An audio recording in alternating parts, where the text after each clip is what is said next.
So, it would appear as though the London, Kentucky Police Department murdered a man, an innocent man, in cold blood over a weed eater while they were serving a warrant at the wrong house. It's eerie to me how uneducated some of these assholes are, pardon my French, but this just burns me up being somebody who used to be a big back the blue guy. I just seen too much. It's unbelievable. It looked to me like the address was clearly displayed on the house. How does something like this happen? You know what I mean? What do you think about that? I mean, I'm new to the area. London is about an hour away. They're being investigated. I hope this guy and his partner go to prison for a long time. There's no excuse. The man was at home, minding his own business. What did they do? Did they come up, guns drawn?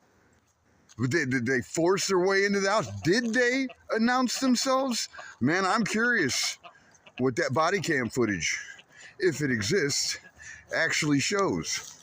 Now, I know years ago, what was it, 2016, I believe, well, at least as far as the Kentucky State Police, they were issued body cams to wear and have going at all time to help build community trust.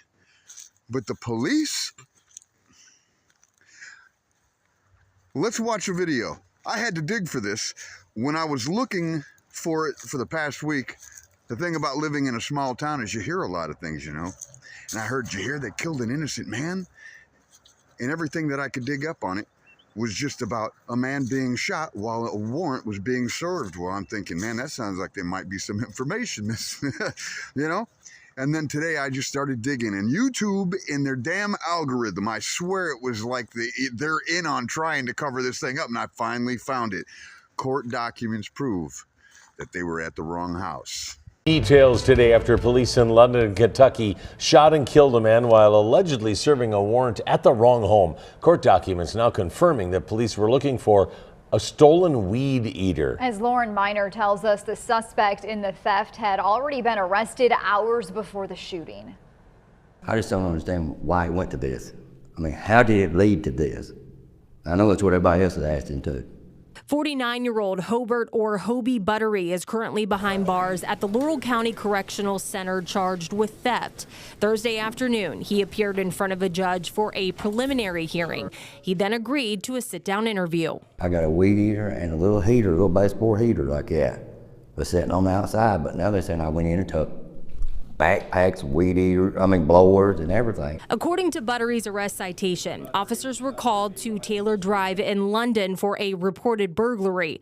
Police say lawn equipment was stolen from the property of Laurel County Judge Executive David Westerfield. Last Sunday night, there was items stolen from my property. What was stolen did not belong to me. It belonged to a person that was using my garage to store his equipment in. And I was out of town when this happened. I knew nothing more than that about it. Buttery says he used to work for the man who owned the equipment. I worked for him. Okay. I worked on for 20 years. The citation says camera footage led officials to Buttery, who admitted to taking a heater and weed eater.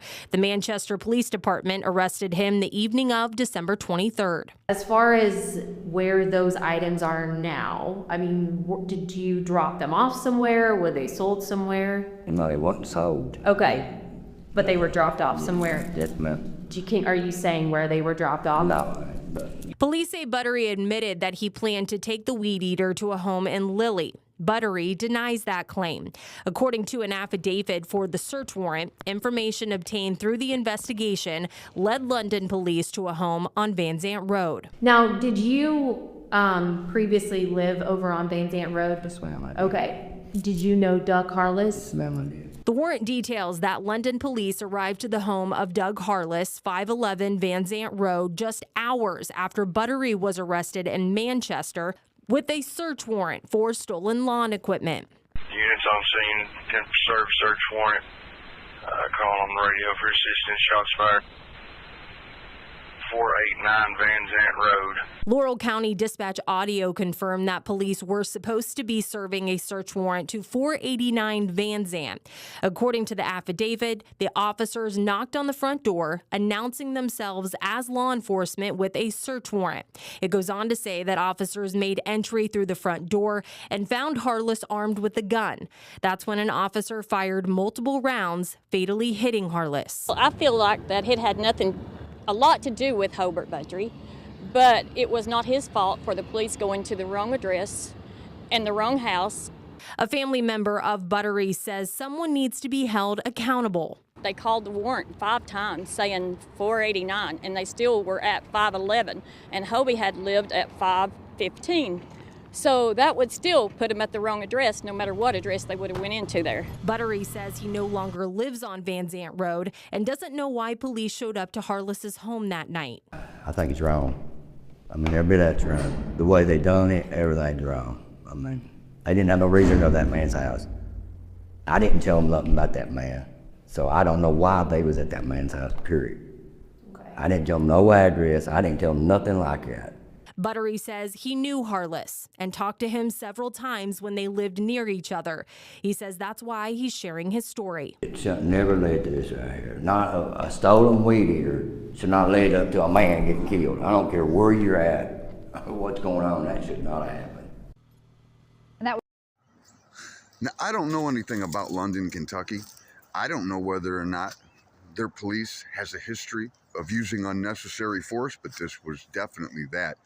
And this, what they did was murder. That address was clearly displayed on these houses. It wasn't like in Van Cleve or like some of them Breathitt County, Wolf County, Owsley, places like that. It bugged me when I was doing that repo job for Rent-A-Center.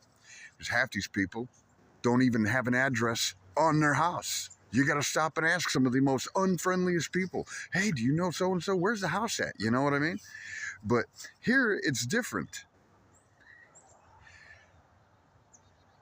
We need to bring these guys to justice. The only thing that I have to say about this before I end the video is that it makes me kind of nervous to think that, you know, the Don. I love Trump. I really do. But when he was talking about giving police more leniency so they can do their job. Now, when you look at criminals like George Floyd, an unemployed drug addict loser who met justice, and he died from a fentanyl overdose, all right? Nobody put their knee on his neck. That's just something to keep you angry and distracted while you slowly lose your country to a Marxist occupation, you know. I want to see some jail time. I want to see a prison sentence. There's no way you could explain that so it makes sense. If any of you guys have any interesting stories about the London police, those of you that live in the area, I'd appreciate it if you have a story to share to leave one in the comments section below. I know, 2 videos in a week? Holy cow, Lonnie. Did you get fired? Nah. I got about another 2 months before my research in Corbin's done, and then I'm going to move on. But London was my next stop. So, do y'all have any advice? Do you have any suggestions? Let me know. All right. Stay out of trouble, guys. We'll see you in the next one.